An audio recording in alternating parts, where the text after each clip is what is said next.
Path of Exile 2 market analysis video.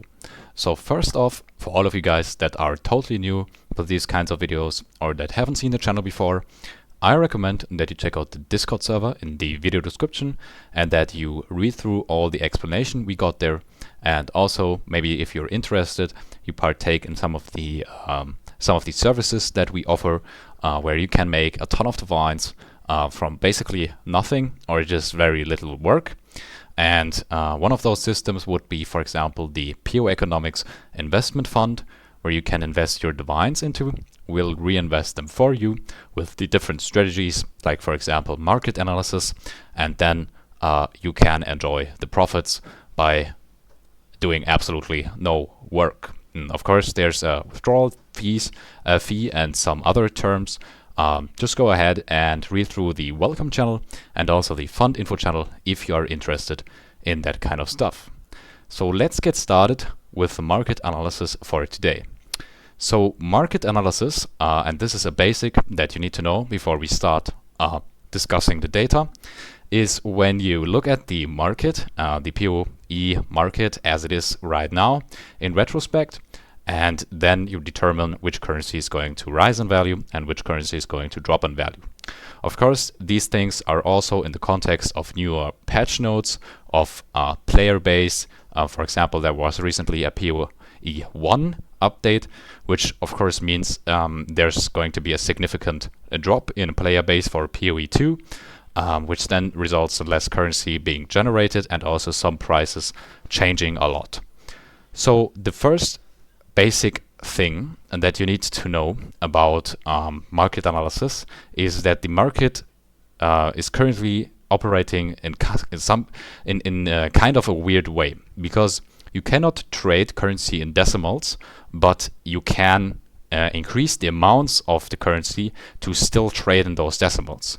The only problem with that is that if someone else is trying to go in on your offer, they will have to trade at that given a decimal or that given amount. So for example, if I were to buy Omen of Sinistral Null at some kind of weird price, like 433 divine orbs for 100, then that would mean that anyone that is selling at, of course, the opposite market ratio, so exchanging these two things, is selling just one for 4, is not going to be selling to me, but is going to sell to someone that is offering this exact ratio.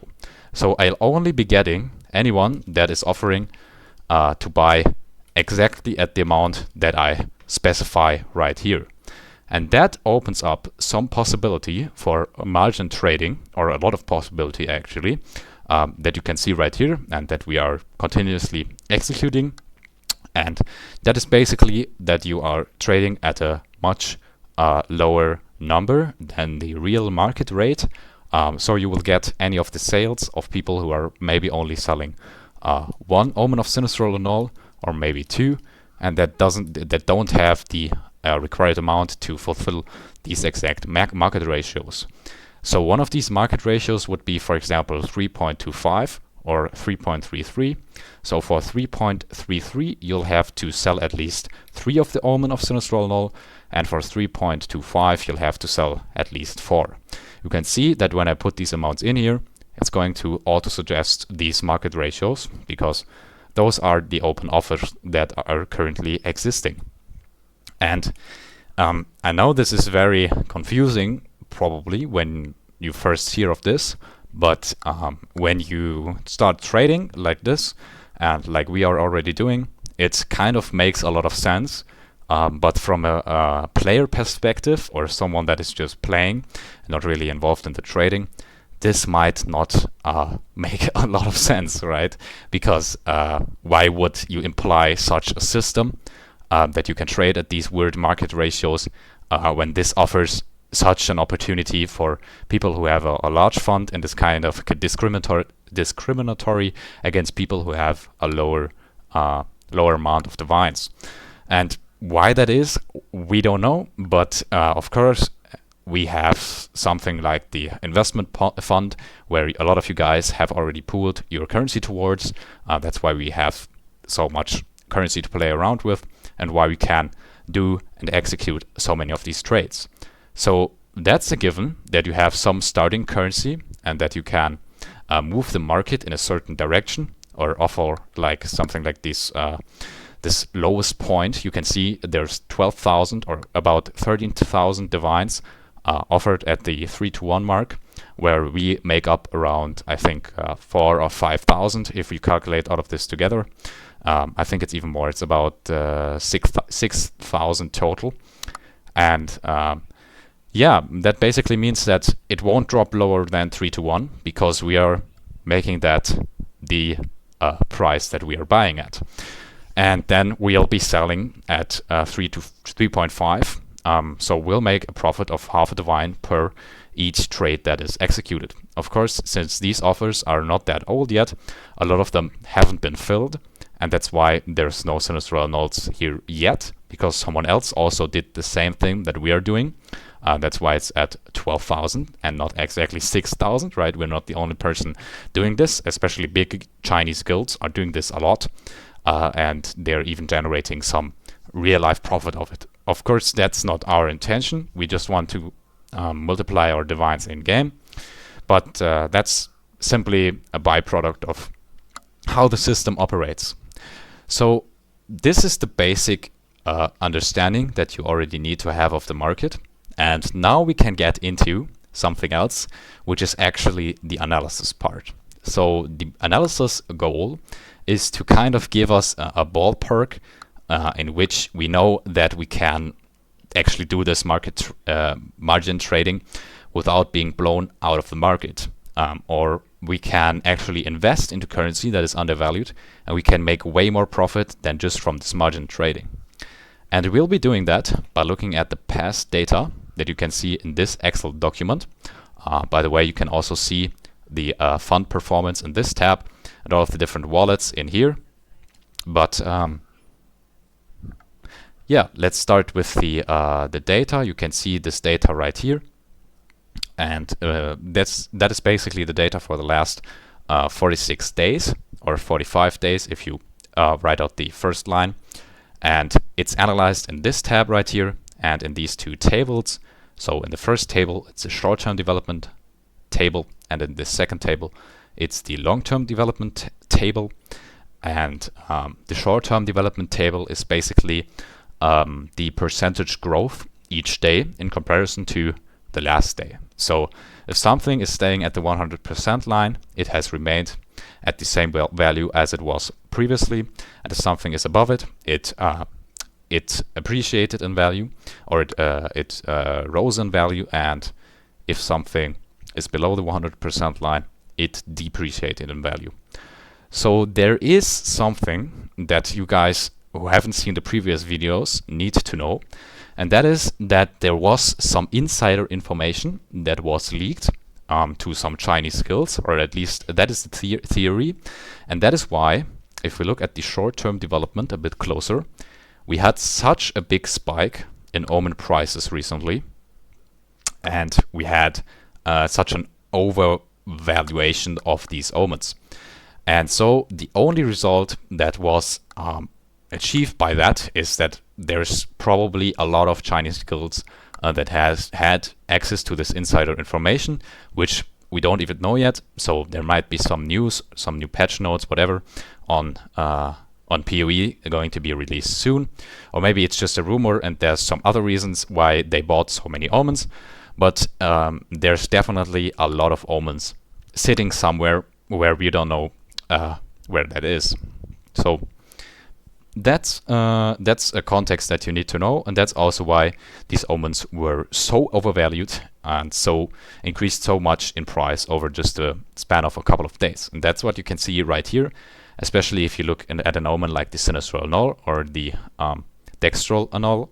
They have increased by like 30% in 24 hours or 40% in 24 hours and have reached amounts where you cannot even do margin trading properly yet. And as I predicted yesterday, they have significantly dropped in price, which is also why we were doing some margin trading yesterday, where we made some profits, but we sat on some Omens, like just 300 or 400, and they dropped so much because we didn't manage to sell them.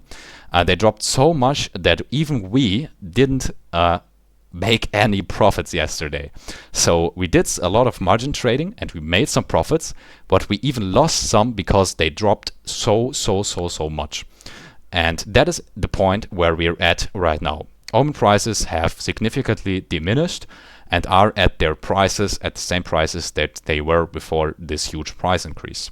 So that is of course a very good opportunity to invest into some omens, and it's an indication of the market normalizing again, and us also being able to make a lot of profit from the future margin trading, because we are not at the risk of what happened yesterday, where we basically lost everything that we had gained. So we want to invest into a couple of different omens. We want to invest into the Omen of Sinistral Null, and we want to invest in the Omen of Sinister Erasure. And we'll be doing some margin trading for now.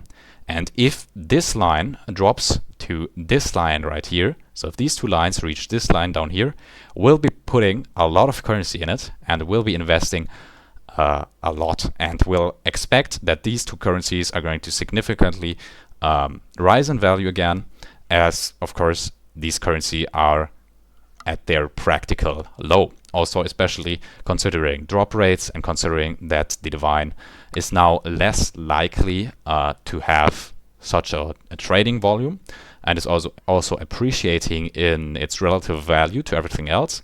So we'll have a drop right here, probably to this line, and from there, if there's more players starting to play POE2 again, we'll have an increase in price.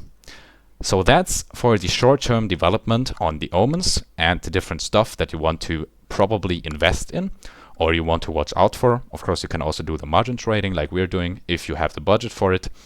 And now we'll be looking at the long-term development graph, and it's kind of the same news as always, except there has been some fluctuation recently, but the chaos of course remains the absolute best currency for keeping long-term value of your currency.